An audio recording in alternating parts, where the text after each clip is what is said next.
LVYC Life Pivot, another hot episode. You know, we're going to keep on dropping gems. We're going to keep on coming at y'all with a whole bunch of ammo. And today we got a talented artist, a local independent artist, a fire artist that, you know, I'm loving what people are doing, man. I love the inspiration. I love the direction of what people are doing, the ingenuity, the guts, the willpower. You know, and I love sharing and expressing what other people are doing to get to where they're at. Why we have this young guy here today. Eldahrado, introduce yourself, man. Tell them a little bit about yourself. Tell them about the project, how you got your inspiration to get rolling. First, I just want to thank you for having me here, you know, on the podcast. Thank Likewise. You. Appreciate you very much. What's up, everybody? It's Eldahrado, you know, coming from the IE, you know, just trying to put on for my section and shit. And, yeah, the new project I'm working on is called Separation. I've linked up with DJ MTK from San Diego, from West Coast Radio. So right now we actually working on that, building that project. We just finished that one up, and we just dropped that recently. And did that with management as well, with the R Barron team. Nice. And how long did you how long have you been curating music yourself? Like, shit, honestly, been curating music for probably about like 5-6 years, man. Probably just trying to get into it and shit. But yeah, just trying to go hard every day, just trying to stay consistent with the shit. No, that's what's up. And where would you say you got your initial inspiration? Like, what made you, like, you know, some people into sports, traveling, they got different hobbies or different work paths. What made you get into that lane?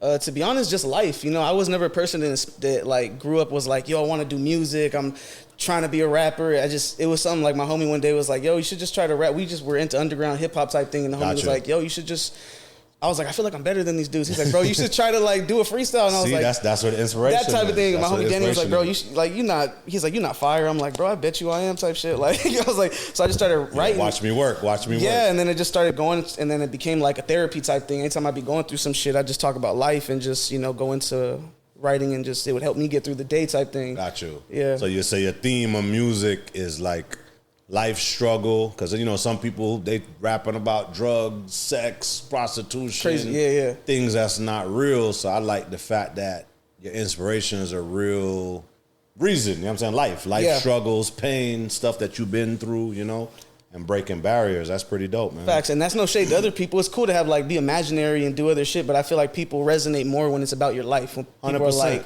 especially for it to be real and for it to click with a lot of people.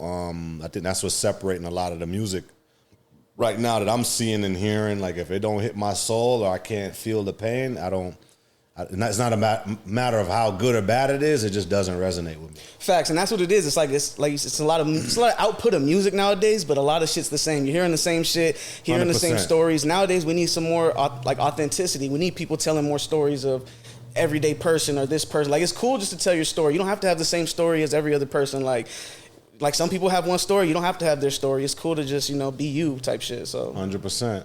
And how do you advertise your music? You want to tell our following, do you do it through social media, SoundCloud, Spotify? What do you actually use, or what's your main handle online? I'm really heavy on Instagram. I think that's my biggest like platform where I reach people the most. Got you. I try to use TikTok a little. I'm not like heavy like on TikTok, trying to learn the algorithm. You know, and that's the thing as a creator. We're always trying to learn as creators. It's taking off so much you know that me being older, I'm just getting there. Bro, like I'm trying to figure it out. I'm like trying to get it together. I'm like, okay, am I uploading enough? Am I not? So I'm trying to use, you know, Google ads, Facebook ads, you know, things like that. You know, hashtags I know work. I mean, when I do my posts, I notice they reach probably 50% more people than me just posting it by itself. Yeah. Figuring out hashtags with the direction of who you want to reach. A girl, a guy, rapper, whatever type of career professionals. Yeah. And the hashtags definitely make a difference. I do that with my brand now and on TikTok, and I see the difference. Got you. Yeah, so that's one thing I be trying to do. I try to take also digital marketing courses, you know, online. I think a lot of people sleep on your education type shit too. 1,000%. A lot of people be like, yo, let me just drop music 1,000 times. I'm like, you can have 1,000 songs, but if you don't know how to market this shit, you're going to be stuck with a vault wasting your time and you're not really reaching nobody. Yeah, like I'd rather meet one dude who got 5 tracks, but he knew how to market them all. It's like, bro, you know what you're doing. Rather than, 1,000%. let me just stack up a vault of shit that we ain't going to know what to do with that. Yep. And it's changing so quick. Mm-hmm. I mean, a lot of people think they're getting shadow banned. They're like, yo, they're not reaching the impressions. I mean, when I graduated high school, I went to college partially for like IT, computer networking. So I was able to understand the digital stuff since then a little bit. And, you know, I just learned, like, this stuff changes aggressively. So every time your phone updates,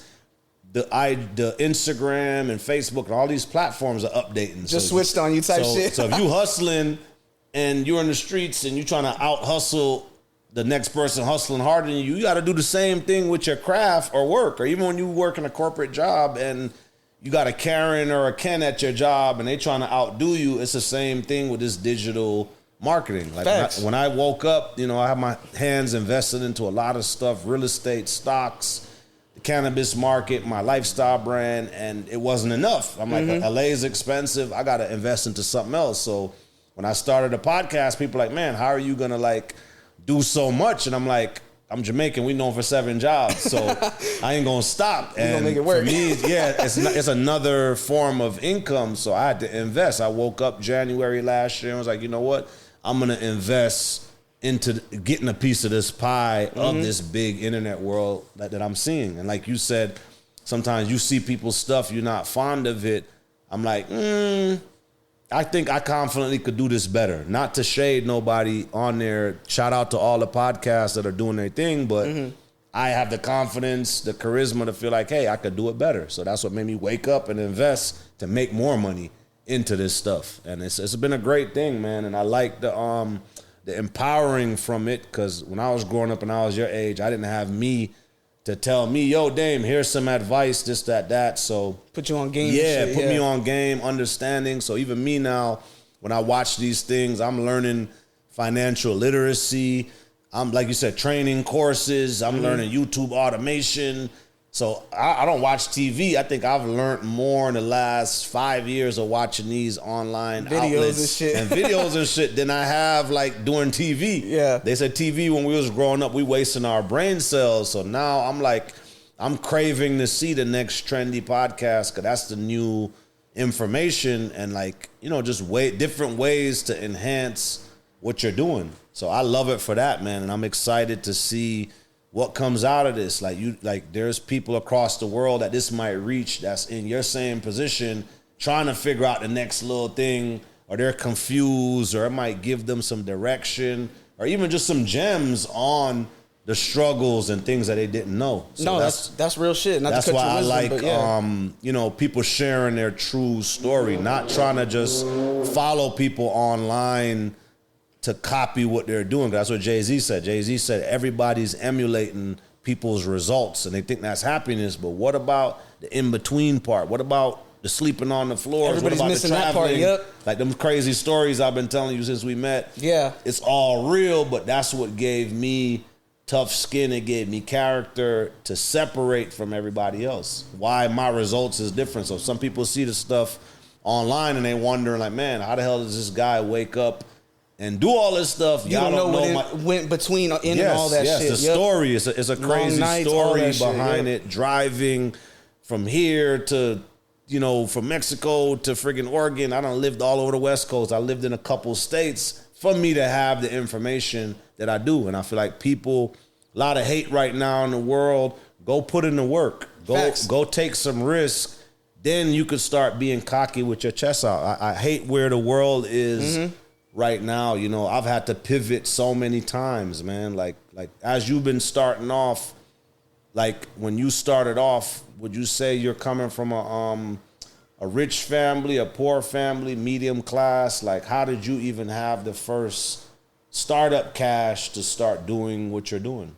I come from a broke family, you feel me? In my family, I got no money. My dad was a hip hop head in the 90s and shit. Growing up, you feel me? My dad was a break dancer and shit like that. My dad used to see. That's huge. That's huge. You feel me? So like, I come from a hip hop type family. My dad was broke, so me doing rapping and shit, me learning hip hop from my dad, being like, yo, that's just that. So I always had hip hop in the family. Got you. He was probably playing it, barbecues, you listening to it. And that's the thing I tell people. Like, I didn't start rapping. I was born into hip hop. Like, I was born into hip hop. It's not something I just got into. Like, let me try hip hop. Like, hip hop's always been around me type shit. I was around breakdancing, graffiti, like the five. You feel me? Like, just really in depth into that shit. So that's how I started, getting into music. And honestly, bro, I started doing that shit on my iPad on fucking GarageBand, little free app. I didn't go in the studio. Just started putting shit out.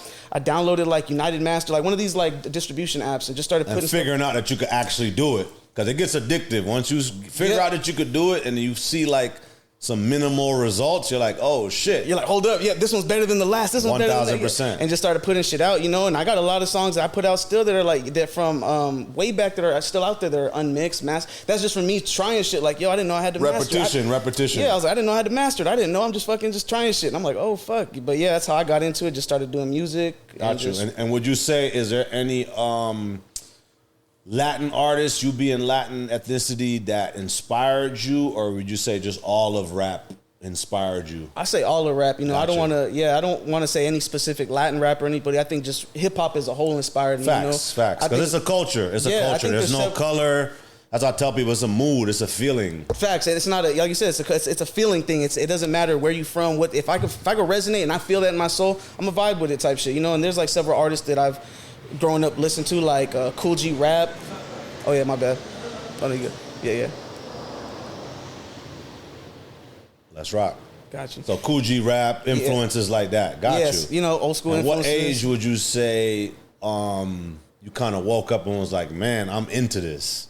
Well, like I said, I was at lunch with the homie in high school, bro, and we was just like talking about music. We were talking about we were listening to like Jedi Mind Tricks, like underground type stuff. Got you. And Be 1,000, I was listening to the song like Money to Blow because my homie was really underground. I was like mainstream. He was like, bro, you like. We was talking about music, and I was like, I feel like I could rap better type shit. And he was like, nah, you can't. I was like, what the fuck? I felt kind of hurt. I was like, bro, don't think I could rap? Like, hold up. I went home, and I was like, it gives you a reason or edge for you to like want to push the issue. Like, hey, let me prove this to myself. Let me prove this to the haters. And then I just got into it, and then I fell in love with it type shit. And I started doing music. My homie was like, bro, you still doing music? I'm like, oh yeah, I fell in love with that shit. Yeah, kept doing it. I feel that because that's how I am too. Like a lot of people will sleep on you in life, so that I use that as my fuel. Like anybody that's ever slept on me, you sleeping on the wrong person. I'm gonna tuck you in, you know. So every day when I'm posting content or I have the will on my worst day, I could be feeling depressed. I got allergies. I'm not motivated. I'm working. So even I get people that DM me, hey man, your inspiration quote you just posted just made my day. How do you keep on going? And I was like, man, you know what? I probably had way more worse days than you. Yep. That's a difference. Not saying I don't have bad days, but if you're telling me that you feel like I got an edge over you and I don't think I'm better than nobody, that's what I'm learning. Or the more mature you get, you learn that like everybody's at different levels of where they at. For them to have their inspiration, I feel like that's what separates us as men. Like the depths of what we each go through individually. So that's what I told him. He's like, damn, I never looked at life that way. And I was like, yeah, I probably went through more things. So here you are, you might be going through a rough patch.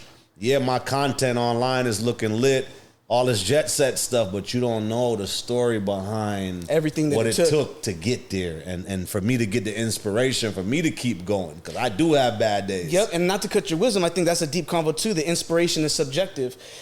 Where somebody else might have went through the same shit and not have found that inspiration the way you might have found it and be like, nah, I transmuted that energy into something positive. And what you actually do with it. Exactly. So you took it and put it into your creativity. You know, you're not living a miserable life. Some people, oh man, I got to go work harder, but you're working at a job you're not happy with, this, that. So even I'm learning like, cool, I might not be making the excess of money that I want, but day in, day out, I'm happy with the path that I chose. Yeah. Facts, bro. And people don't, like you said, don't know about those days where you had to work hard, like, you know, like days where like I had to fly to New York by myself, go to Astoria to go to these ciphers by myself at fucking like 20 years old type shit, you feel me? And everybody like, bro, where are you from? Who you with? I'm like, I'm by myself, solo type shit. And I'm over here rapping, freestyling on the block, you feel me? Like in the middle of nowhere type shit, in the hillside, like everywhere type shit. Crazy. Like, and then you feel me? But like, you was inspired to go put in that grind. Put in that work, you feel me? And you got to pivot because if you just staying in your neighborhood, who you gonna reach, bro? And that's something I had to learn too. Who you gonna reach? I had to learn that because I was stubborn. I'm not gonna lie. When I first started writing music, I used to just rap at home and be like, I'm gonna blow up. And one of my bros was like, bro, I'm telling you, I was like, my homie was like, bro, you gotta go outside. I'm like, nah, I'm the dopest rapper. He was like, the term outside, people don't know what that consists of. My biggest success happened. I learned opportunity dances with those on a dance floor. There was an interview with French Montana with Angie Martinez, I think. She was asking him, she said, man, I noticed there's a NY French and there's a LA French, and you move different in LA. And he said, yo, the opportunity is 10x when you're on the dance floor, opportunity finds you. Those same opportunity is not gonna find you. Real shit. You go to New York, different, it weathers you. The people are aggressive. This, that opens you up, and people will take you serious more than you sending somebody an email like, "Hey, you want to collab with a song?"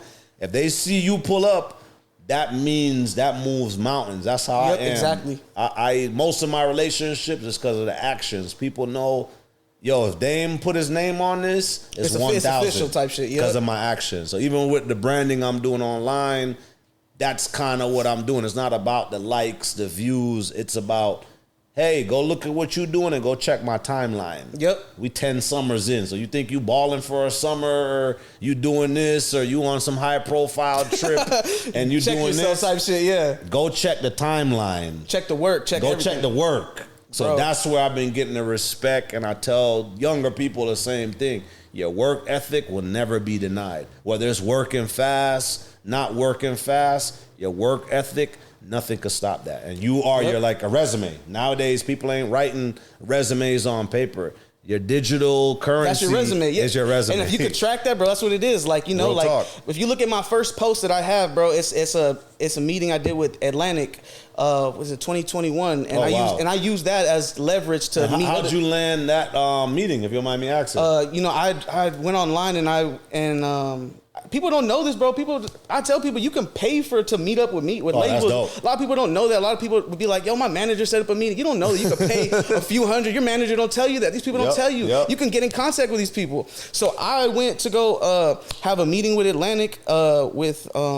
That's dope. The one based here in LA, because I know they got an office off of Melrose or something. Yeah, the one here in one in LA. Yeah. Oh, dope. Yeah. So I went over there and then I met up with the VP A&R Knowledge, and very dope. Yeah. So we just chopped it up real quick. But people don't know that, like, I had just got off a 12-hour shift working at a warehouse and drove straight there. I had an extra pair of clothes in my car. Wow. So I didn't even get to change, took a shower. That's the grind I'm talking about. Put in some clothes. You had the same fucking bracelet on type shit. You feel me? Like, I went and That's crazy. And I rapped. And my thing was, and I tell people, like, I wasn't expecting to get signed that moment. It's also how you leverage the moments as well.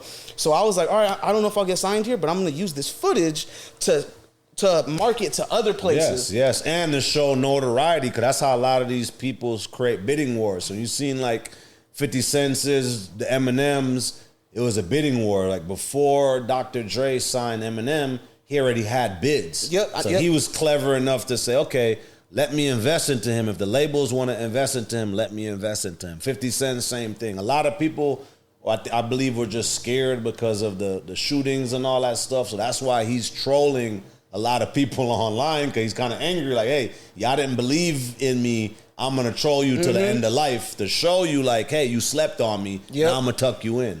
Because most people don't believe, man, unless they get like a push or somebody gives them some insight, like, hey, that's going to be the hot person. I tell people don't want to take a risk with they self. What the hell make you think somebody's going to take a risk with you?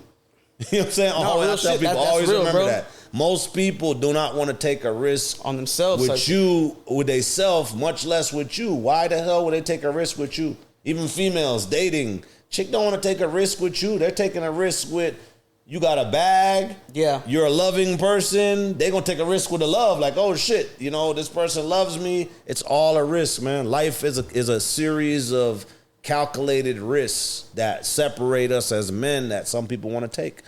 The average person's not just going to get in their car and go drive to a label, whether they got hot stuff or not. So I take my hat off, man, and I commend that, because that is huge. And that's a form of, like, power networking, because you got the balls to actually go. So do you really believe in like networking, like outside of what you did going to a label on your own? I mean, that's networking. Do you believe in networking? Nah, I'll tell everybody, bro, networking is fucking huge. Like, it's a huge, life is a spider web at the end of the day, bro. You can have a conversation, and that's something like I knew that, like, that day even solidified it, was like, you might have a conversation like right now, and we might chop it up right now, and I might talk to a dude 2 years from now. It might be 2 months, might be 2 years. And he'd be like, yo, Dan? Boom, now all of a sudden we doing business. Life's a spider web. You just connect in the spider web constantly. Like, and that's what it's about. Like, this shit might not hit right now, but it might hit 5 months from now. Facts. But at the end of the day, we're building solid relationships. And at the end of the day, we're just building at the end of the day. And so I do believe in the power of networking 1,000%. No, it's huge. It's huge. I feel like 90% of everything I have is from that. And then when I meet people that are not doing that, I'm like, good luck. Yeah, unless you got a trust fund watch it happen family, on your own, fam. I'm like, good luck. Because if I didn't have people's skills or heart or courage, I wouldn't have nothing. And I think it's important to tell people too that, because people get, I'm nervous, I'm not a people's person. Dog, I'm fucking nervous when I go up to all these fucking people. You think I'm fucking hype all the time? Like, I'm fucking like, and I think there's something, people, is being nervous isn't a bad thing. When you feel that oh shit, I'm nervous, full dive into that shit. Flip it, transmute that energy, you know? I might have been nervous to come here, but I'm like, fuck, this shit we're gonna work. And the nervous is huge because it gets you past the fears, and it makes the next thing that you're doing, you're less nervous because you already got past the fear. So I feel like that's huge. I feel like right now I see a lot of fear with the growth of the internet. A lot of people are scared. How do you feel about the growth? Do you feel like we're losing jobs day to day? Do you feel like it's creating jobs? Because a lot of people are fear since before the pandemic, with the shift of like work and everything. What's your take on it?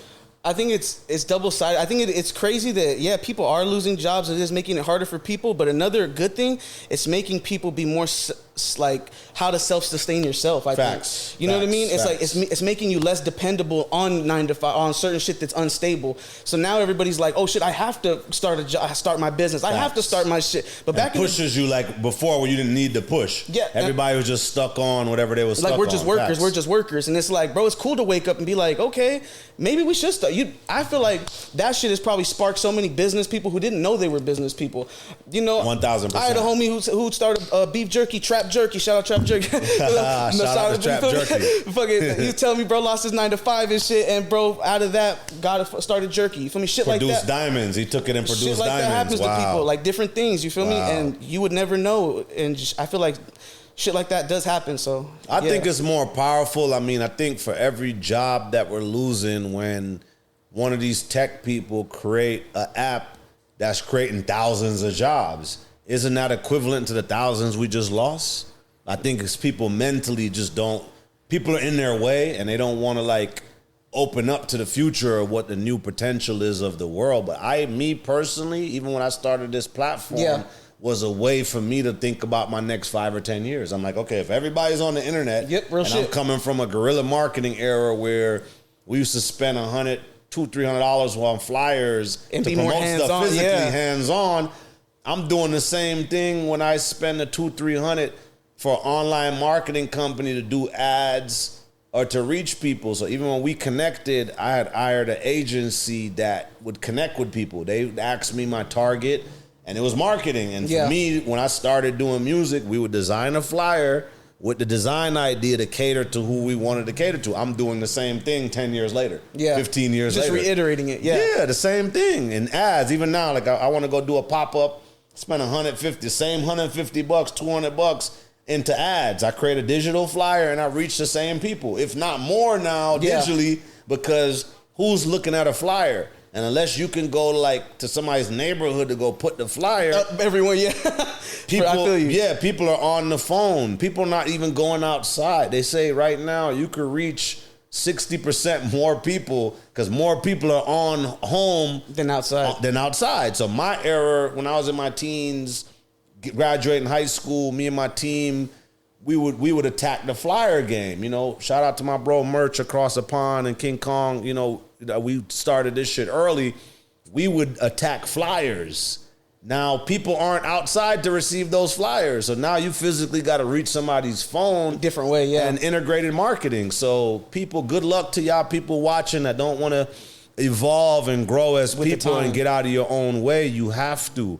The internet, this digital world is the future. So open your mind, open your brains. That's what we're doing with this platform. Everybody watching, get out of your own way and start figuring out this digital hustle. It's Real all shit. A hustle. And it's not going to be easy. I think that's another thing. People are like, it's scary. It is, but you got to dive in. What are you going to just fall in and be like, yes, be broke type shit? You it's all a process. We're all learning. It's scary for some people. It is harder for others than maybe others, but at the end of the day, what are you going to do? You got to just keep going. Anything that you're doing, music, fashion, design, art, any single realm of creativity with your craft, you got to put yourself out there. You got to reach new people. Everything's not gonna go viral. You're not gonna. Everything's not gonna be an A-lister and this, that. You have to treat it all like a repetitive process. Cause y'all do the same when y'all go to a job that y'all hate y'all boss, right? Y'all get up and gas up the car every morning and go to this job that you hate, but then you don't want to do it for yourself. That's the crazy part that blows me away with life. Shit. I learned that I learned that at like 14. I'm like, okay, I'm gonna go grind for somebody that I'm not enthusiastic about more than I want to grind for myself. I remember my mom at like 14 when like Air Max 90s and all that was out, 95s and the J's, the first J's and Nikes or air bubbles that start costing over $100. My mom would be like, yo, I'm not paying the $100. My budget is $100. Yeah. So at 14, I think I thought about now. I was like, okay, if my mom can't afford the $100, my dad can't afford the $100, over the $100, I have to figure this out because if this is how I want to feel and dress and my mood that I want, I've been tuned in since then. Yeah. Anybody that knows us, you know, we done did lemonade stands, we done sold CDs, hustling. Yeah. I sell water to a well. We used to do pop-up kid houses on weekends. Any friggin' single thing that you can imagine. So now when people are like, oh, pop-ups, y'all are late, man. Bro said y'all don't know about pop-ups. Yeah, we were getting out the mud. We didn't even know what a pop-up was. Like, we would go find, like, junker cars in people's front lawns and buy them shits for $300 and go resell them. Or we had the catalytic converters, and now there's an epidemic. There's an epidemic with like people going under people's cars and cutting the catalytic converters off. We was doing that when Craigslist started. We knew in our head if we bought this car for $300, the worst case scenario, if the car was a junker and it didn't start, in the back of our head we could sell a catalytic converter. Yeah. And then everything else on the car was free bands, and then we would just part out the car. So when I started hustling, I mean, when I was like 14 to like 21, I was like Vin Diesel and Gone in 60 Seconds and Fast and the Furious with the Hondas. We used to just, we used to just like interchange the parts. I mean, we started off with like selling rims and, you know, making a couple $100. Yeah. You know, we had our little young cats that go come up a little bit, and then we learned like, oh shit, we could go sell a car and parts for a couple $1,000. Same thing now, being grown. Things evolve. My friends that's doing those hustles, they go into the auction. They have a couple million in cars now. That's fucking They dope. haven't stopped since that time. If I didn't have a record for it, I probably would have continued. Luckily, God gave me some slap on the wrist. I had a little lawyer fee at the time, and my lawyer was like, hey, you might want to change your career path. Luckily, I never got like convicted for it. I was always a clever person to get away with murder, but God blessed the protection on me. It made me pivot and realize early, like, this ain't it. So I always, you know, back then getting exposed to crime or risky business, I knew what it was hitting for very quickly, and I knew when to pivot. Yeah. Yeah, I knew when to pivot. No, it's very important. And I don't know if you remember watching, like Boys in the Hood. Lawrence Fishburne's son that got out the car, I was the guy that knew when to get out the car. Got you. And that saved me my whole life. So even now, like as I'm knew when to leave the party. Figuring out like other innovative things. It's the same thing from then with crime or illegal stuff or risky stuff. You got to know when to follow your gut, your intuition, and tap into stuff for the future. And you have to know when to pivot and change, because if not, they say a brain that has expanded never goes back to original size. So once you have an idea or a concept that's bigger than what you're seeing and doing, you got to lean towards that, man. Because you can't go back. Yes, you can't go back. Because I'm sure even with you, once you start doing the hands-on, recording, this, that, start investing so much time, you get locked in. This becomes your life now, your day-to-day norm. You can't look back. No, that's real shit. You have to know when to shift, what's worth your time, what's not. Okay, do I want to work? Do I want to pivot into something else? So that's how this whole thing got created, and I'm ecstatic about it because I've met so much dope people like yourself with interesting stories where like even this is empowering for me more than just money, because I'm empowering a network of resources that who knows, sky's the limit where your project might go, who we can reach now, and and how you can excel in networking because other people are going to see you. So that's how a lot of people are catapulting, you know. So I'm psyched about this whole thing, man. And I feel like we moved here to LA, me and my videographer Alex, shout out to Alex behind the scenes, and you know, we got some big visions, and this is just a part of the puzzle to get us to the next level. To go to the next step. Yeah, and sharing information. So it's not just about the monetizing, you people listening, everybody trying to get into it thinking you're going to go do this one interview and get a million hits. It doesn't work like that. Or like Nori the other day, I was watching Nori, shout out to Nori with Drink Champs, and he was saying how he checked, there's millions of podcasts that only have like one episode. So you people trying to start something, don't be that person that just does that one thing and think you got all this notoriety and you're just going to go up. It doesn't work like that. It's a repetitious process. It's a series of ups and downs that once you commit to, you can't look back. No, real shit. And have no fear. It's that consistency like we were talking about at the end of the day, for sure. Yep. So I'm psyched about this stuff, man. And like your take, what's your take on these like podcasts that you're seeing? Do you feel like it's working, helping people? Like, I do feel like it's a change nowadays. I feel like people consume information different. Like back in the day, people were like, "Yo, let me turn on the news." I feel like nowadays everybody knows is misinformation. Facts, you feel me? Facts. You know, so everybody's like, "We're gonna go to a podcast." So everybody nowadays is going to YouTube, looking at some form of information. Facts. So I feel like that is the wave. But we also people need to be mindful that is the wave, so they know what they're pushing out. That's the key too. Be on point with curating the right stuff, because content. once it gets on the internet, it's there forever. Facts, and it's like and it's a representation of you. Yeah, and I feel like right now there's a heavy consumption of like negative content and extra shit, and it's like there's so much crazier things in the world we should probably talk about. Just so many different things, and I feel like that's something major. People should probably scope their podcast more on, or more things that people can learn from and shit. No, 1,000. Entrepreneurial things, marketing things, just deeper the convos. learning, the growing, and just ultimately people being able to brand themselves. So be cautious of what you're putting out there, because it's a body of work that's a representation of you, the people you're working with, and everything. That's deep as well. And that's not to cut your wisdom. That's deep as well, in the sense that people might be subconsciously fucking up their brand. You might be putting shit out thinking, "Oh, I'm dropping trendy content. I'm dropping shit." Next thing you know, you're like, "Bro, your brand looks sketchy. Like, we don't even fuck with your brand no more. You didn't notice those last 7 videos. The integrity. Those last 7 videos was not it." Like, you know what I'm saying? Facts, that type shit. Like, so sure. So you have to be on point, and I feel like a lot of people are just freestyling. Y'all gonna get freestyle results. So everybody watching, take time with your craft. Take time putting yourself together. Don't stop being inspired and losing sight in y'all goals, because this is the way of the future, man. And so feel free to tell our following how to find you, how to subscribe to your music, and to keep up with what you're doing.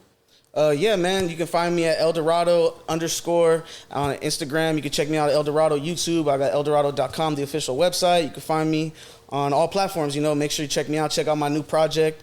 And yeah, man, we out here dropping it. We got a lot of new visuals coming up. I got an interview tomorrow at West Coast Radio in San Diego for Chicano Park Day. Nice. And so, yeah, we moving, man. We just constantly dropping content. And yeah, run the fucking project up. Nah, let's get it. Moving and grooving, man. Another hot episode. LVYC Life Pivot Podcast. Just dropping gems, talking about adversity, the strength, creativity, where people are getting their inspiration from, and how they're getting a will to continue to take these entrepreneurial paths, man. So a pleasure having you, man, and I wish you all the best of success. We're here.